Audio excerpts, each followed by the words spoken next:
mencoba untuk mengusulkan supaya pemimpin seperti wakil presiden itu dicopot, ini bagian dari fenomena politik biasa. Saya kira jika ada pihak tertentu ataupun kelompok masyarakat tertentu yang mencoba untuk mengusulkan supaya pemimpin seperti wakil presiden itu dicopot, ini bagian dari fenomena politik biasa. Bahkan sebelum pemerintahan saat ini, kalau kita melihat bagaimana para aktivis kelompok pro demokrasi dan mahasiswa, ketika mereka melakukan protes dan demonstrasi, justru mereka itu meminta presiden yang saat itu berkuasa itu turun, minta dimakzulkan, dan kemudian bisa di-impeachment. Itu tentu sebagai bentuk kekecewaan dan protes politik mereka terhadap penguasa saat itu yang dinilai tidak berpihak kepada kepentingan masyarakat. Kita bisa sering dengar protes-protes itu dilakukan misalnya waktu Jokowi jadi presiden, kemudian waktu SBY jadi presiden, Megawati jadi presiden, Gus Dur jadi presiden, dan bahkan ketika Habibie jadi presiden sekalipun, begitu banyak desakan-desakan presiden-presiden saat itu yang sedang berkuasa memang minta untuk turun dan dilengserkan di tengah jalan.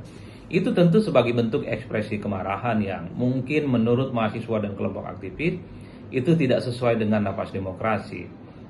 Begitupun ketika ada fenomena kelompok masyarakat, kelompok tertentu seperti para purnawirawan ini meminta wakil presiden misalnya dicopot. Bagi purnawirawan mungkin proses pencalonan di Pilpres 2024 yang lalu itu tidak sesuai dengan kaedah-kaedah prosedur terkait dengan moral tentu saja. Maka karena terkait dengan putusan Mahkamah Konstitusi soal syarat terkait dengan usia capres dan cawapres per hari ini, ya pastinya akan begitu banyak masyarakat yang mempersoalkan. Ya terbukti ketika kelompok purnawirawan meminta wakil presiden itu dicopot, itu bagian dari bagaimana proses yang terkait dengan putusan Mahkamah Konstitusi beberapa waktu yang lalu itu dianggap tidak benar dan dianggap cacat. Wajar kalau kemudian hal-hal yang semacam ini selalu bermunculan, dan bahkan di kemudian hari bukan tidak mungkin akan bermunculan pihak-pihak yang lain akan menggugat dan terus mewacanakan bagaimana yang terkait dengan putusan Mahkamah Konstitusi terkait dengan calon presiden dan wakil presiden itu dianggap tidak sah dan melanggar kode etik moral. Itu yang pertama. Nah, yang kedua sebenarnya, kenapa ini baru dimunculkan? Ya sebenarnya dulu juga sempat dimunculkan begitu kuat ya.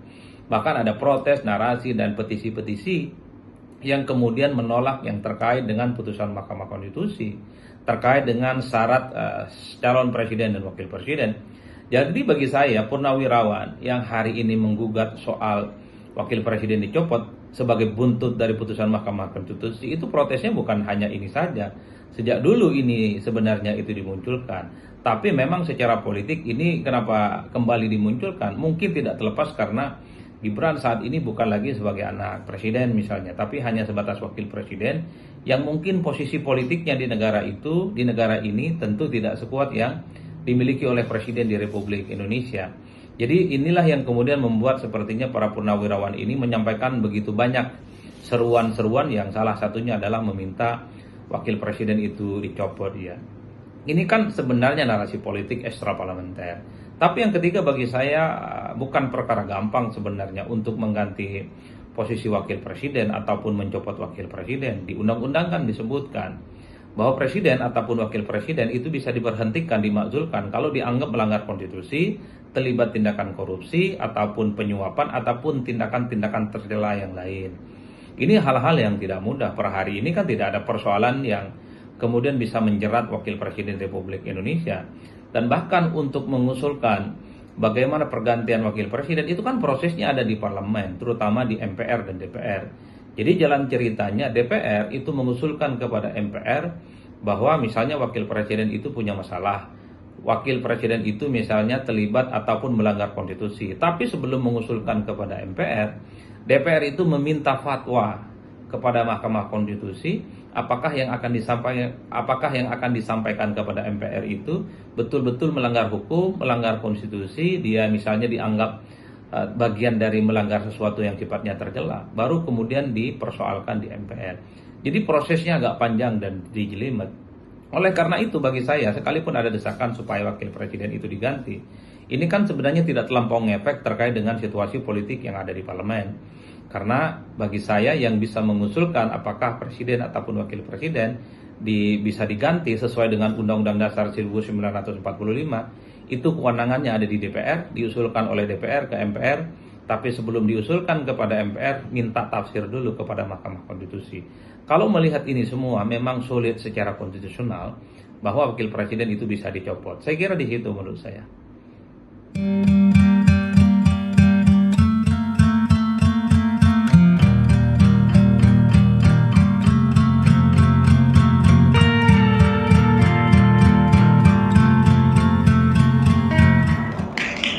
Delapan, mengusulkan pergantian wakil presiden kepada MPR.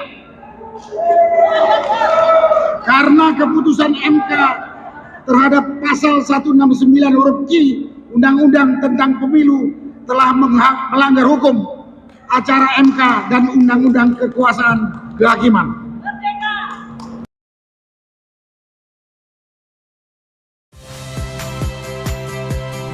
Saya Rahmat Ibrahim. Saksikan program-program Kompas TV melalui siaran digital, pay TV, dan media streaming lainnya. Kompas TV, independen, terpercaya.